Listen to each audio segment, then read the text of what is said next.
No curso online da Rede EJUS, trataremos da assistência judiciária gratuita, a AJG, que foi profundamente alterada no novo Código de Processo Civil.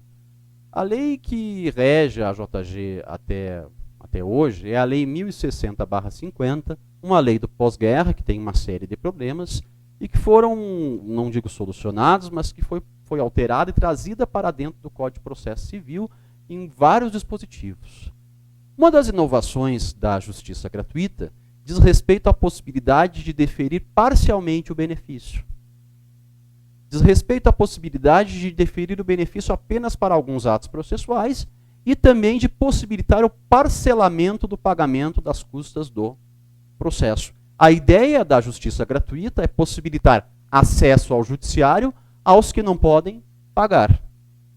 Essa é a ideia. Por isso que é uma lei do pós-guerra, queriam dar pleno acesso ao judiciário para que as pessoas buscassem tutela contra atos abusivos, que na época eram do poder público. Hoje nós temos grandes empresas, grandes corporações, mais poderosas que os próprios entes públicos. Então a ideia é incentivar as pessoas a demandarem no judiciário e possibilitar que quem não pode pagar também demande.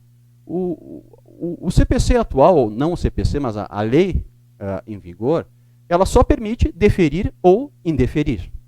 Não permite o meio termo.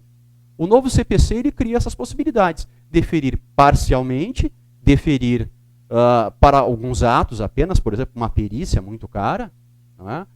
E também parcelar as custas do processo. A ideia, em tese, é de que, possibilitando essa gradação maior, eu não vá dar justiça gratuita para quem não precisa, tem que pagar, se a pessoa pode pagar, e eu vá dar justiça gratuita a pessoas que, em determinados casos, não fariam jus a todo benefício, mas a parte deles fazem e precisam, por exemplo, de uma perícia cara.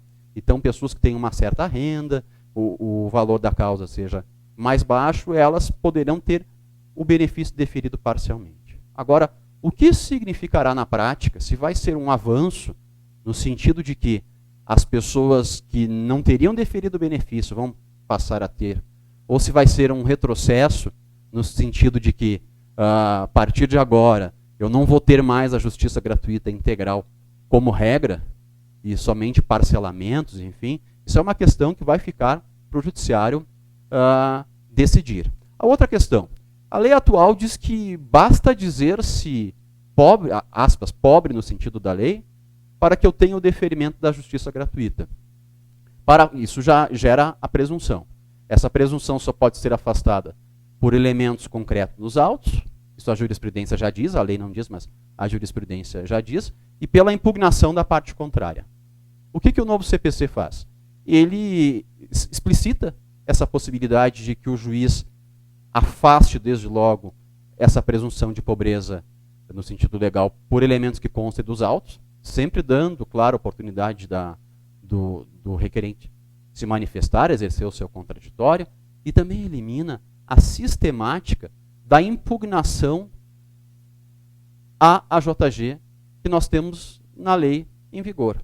Vejam bem, como é que funciona hoje?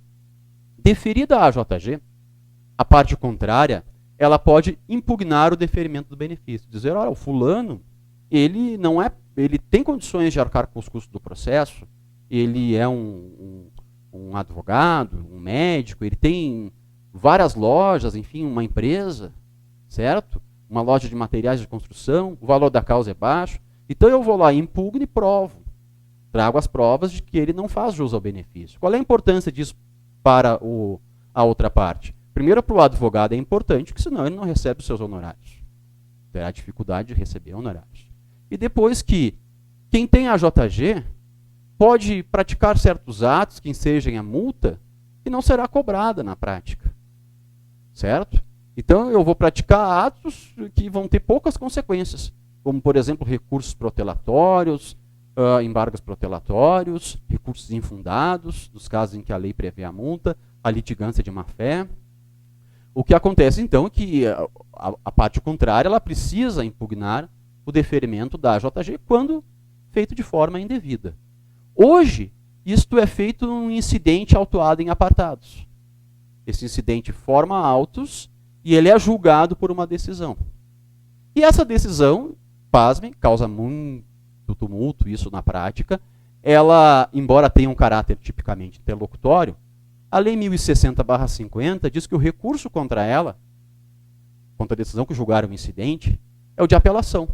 Vejam bem, não há agravo, a que julgar o incidente. Então, muitas pessoas erram o recurso, erram e aí não tem aplicação de fungibilidade. Tu teria que ter apelado e tu agravasse, porque realmente é uma interlocutória, os tribunais não conhecem do teu recurso e ainda aplicam aquela ementa horrorosa. Erro grosseiro, que é uma expressão técnica, nós vamos ver nas nossas aulas, mas que até a minha avó, que tem 90 e poucos anos, ela coloca o nome dela no site do tribunal, sai clicando, baixando o vírus, né, nos ícones, e ela consegue abrir o acordo e vai ver que o advogado cometeu um erro grosseiro. Certo? Bom, o novo CPC muda isso. Esse incidente ele deixa de existir autuado em apartado, ele tramita nos próprios autos do processo. Se entendeu que isso melhora a celeridade. Tenho sérias dúvidas a respeito disso.